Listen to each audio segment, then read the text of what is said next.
Hello everyone. In the last video, we discussed about the classification of a molecular solid.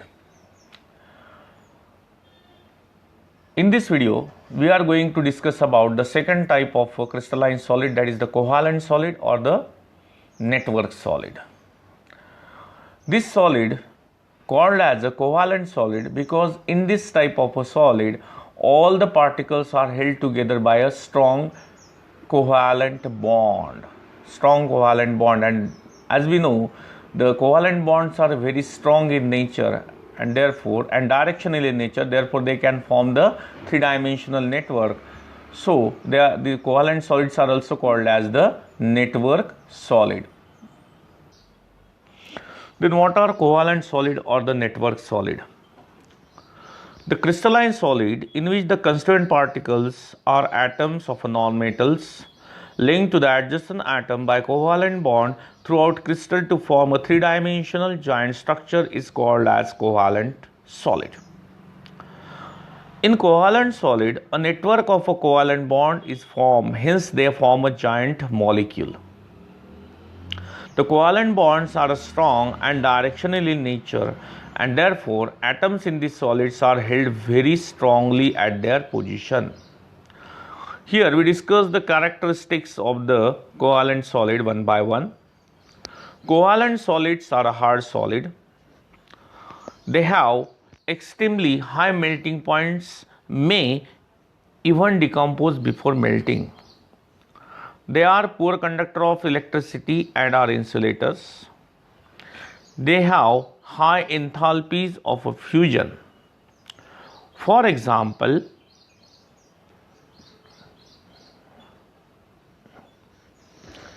diamond, graphite and fullerene.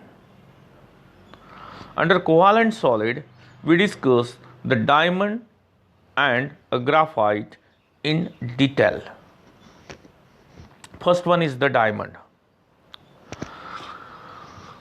Diamond has a network structure consisting of a very large number of carbon atoms bonded to each other. In diamond, all the carbon atoms are sp3 hybridized and they are bonded with each other by the sp3 overlapping covalent bond. All the bonds in diamond, carbon-carbon bonds in diamond are a single. Each carbon atom, it means that in diamond, each carbon atom lies at the center of a regular tetrahedron and other 4 carbon atoms are present at the corner of a tetrahedron as shown in this figure. In this figure, each carbon atom, each ball represents a carbon atom and all that carbon atoms are sp3 hybridized, and in the center one carbon atom is there and that carbon is surrounded by 4 other carbon atoms which are tetrahedrally situated around the central carbon atom. Therefore, there is a three-dimensional network of a strong covalent bonds is formed there. This makes a diamond an extremely hard crystal with a high melting point of 3550 degrees Celsius. This is very high melting point. Since there is a valence electron of a carbon atoms are strongly held in the carbon-carbon bonds, thus diamond is a poor conductor of electricity. In sp3 hybridization, all 4 electrons of each carbon atom undergoes hybridization, sp3 hybridization, to form the 4 sp3 hybrid orbital, and as all these sp3 hybrid orbitals are overlapped by the sp3 hybrid orbital of other 4 carbon atom, that means all the electrons are engaged in a bonding. There is no free electron remain in the crystal.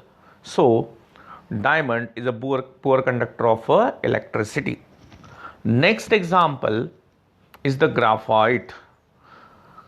Graphite is known to us because all of us use the pencil for the writing purpose, as shown in this picture. In this picture shows the pencil and the raw graphite.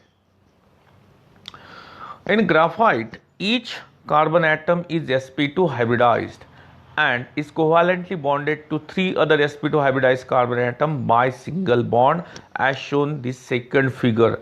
In this hexagonal array, each carbon atom is sp2 hybridized, and each carbon atom is bonded with the other 3 sp2 hybridized carbon atom by sp2 overlapping to form the 3 covalent bond.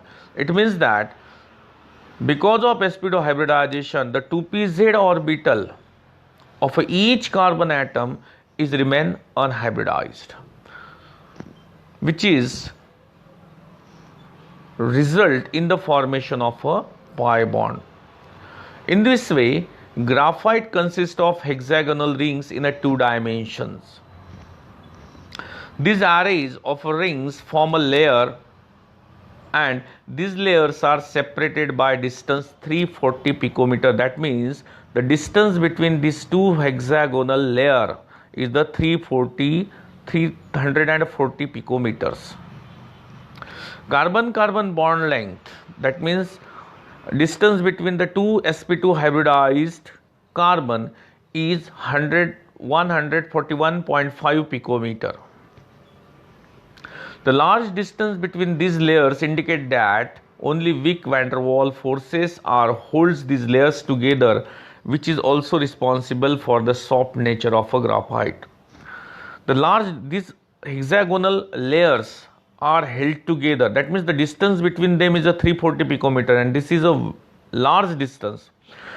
Though it is a large distance, but these layers are held together by Wick van der Waals forces. That means they are loosely held, and because of this nature, this graphite is a soft in nature. The electrons forming pi bonds in the rings of a graphite are delocalized and are relatively free to move under the influence of electric field.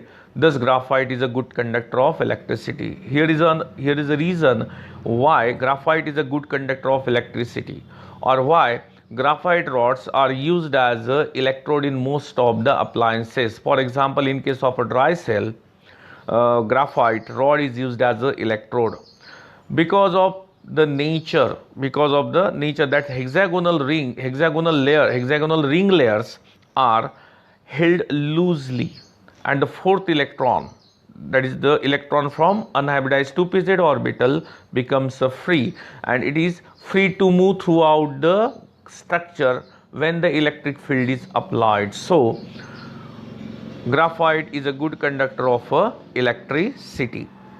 Like that, graphite is also used as a lubricant as well as in the lead pencil. This is again a reason why graphite is used as a lubricant as well as the lead pencil. The layer consisting of a hexagonal carbon network are held together by Wick van der Waals forces, imparting softness. In the shearing, if the shearing force is applied, then the layers in a graphite can slide one over the other, and hence graphite used as a lubricant as well as in a lead pencil.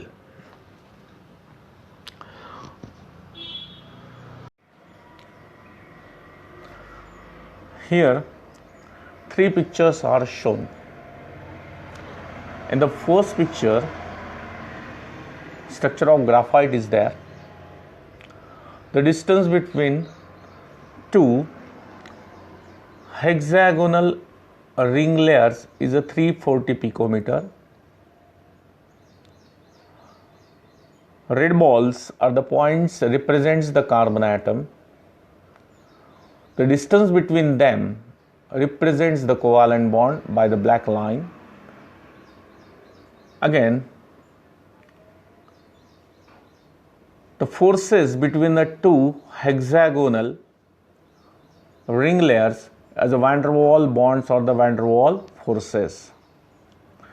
Here another diagram is there, another picture is there, which shows